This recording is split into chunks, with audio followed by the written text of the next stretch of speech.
Everyone সবাই কেমন আছেন? আশা করি সবাই ভালো আছেন। আজকের এই ভিডিওতে দেখাবো আপনি কিভাবে ফেসবুকের পাসওয়ার্ড পরিবর্তন করবেন। তো প্রথমে চলে যাবেন ফেসবুকে আসার পর আপনি ডান কর্নারে লোগোতে ক্লিক করে দিবেন। লোগোতে ক্লিক করার পর আপনি সেটিংস নামে যে অপশন দেখতে পাবেন, এই সেটিংস নামে অপশনটাতে ক্লিক করে দিবেন।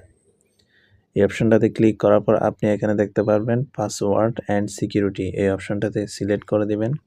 এই অপশনটাতে সিলেক্ট করার পর আপনি দেখতে পাবেন পাসওয়ার্ড অ্যান্ড সিকিউরিটি, এই অপশনটা সিলেক্ট করে দিবেন। এরপরে আপনি দেখতে পাচ্ছেন চেঞ্জ পাসওয়ার্ড, এই অপশনটাতে ক্লিক করে দিবেন। এই অপশনটাতে ক্লিক করার পর আপনার আইডিটা যেটা দেখা যাচ্ছে এটাতে ক্লিক করে দেবেন। এটাতে ক্লিক করে আপনি এখানে কারেন্ট পাসওয়ার্ড দিয়ে দিবেন, এরপর নিউ পাসওয়ার্ড দিয়ে দিবেন, এরপরে রিটাইপ নিউ পাসওয়ার্ড এটা দিয়ে দিবেন। আপনি এখানে কারেন্ট পাসওয়ার্ডটা দিয়ে দিবেন, এরপর নিউ পাসওয়ার্ডটা দিবেন। নিউ পাসওয়ার্ড যেটা দিবেন সেটা রিটাইপ নিউ পাসওয়ার্ডে বসিয়ে দিবেন। এরপর আপনি চেঞ্জ পাসওয়ার্ড এই অপশনটাতে ক্লিক করে দিবেন। এরপর আপনার এখানে ইমেল সিলেক্ট করা আছে, আপনার ইমেলে একটা কোড আসবে, সেটা আপনি ট্রাই অ্যানাদার ওয়ে এটাতে সিলেক্ট করা আপনি নাম্বার বা হোয়াটসঅ্যাপে কোডটা আসার জন্য আপনি কন্টিনিউ করে দিবেন। কন্টিনিউ করে দেওয়ার পর আপনার হোয়াটসঅ্যাপে একটা কোড পাঠাবে, ওই কোডটা আপনি এখানে বসিয়ে দিবেন।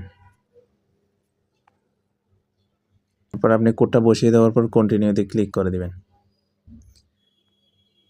কন্টিনিউতে ক্লিক করে দেওয়ার পর আপনার চেঞ্জ পাসওয়ার্ডটা ক্লিক করে দেওয়ার পর আপনার এখানে দেখাচ্ছে ইউ চেঞ্জ ইউর পাসওয়ার্ড।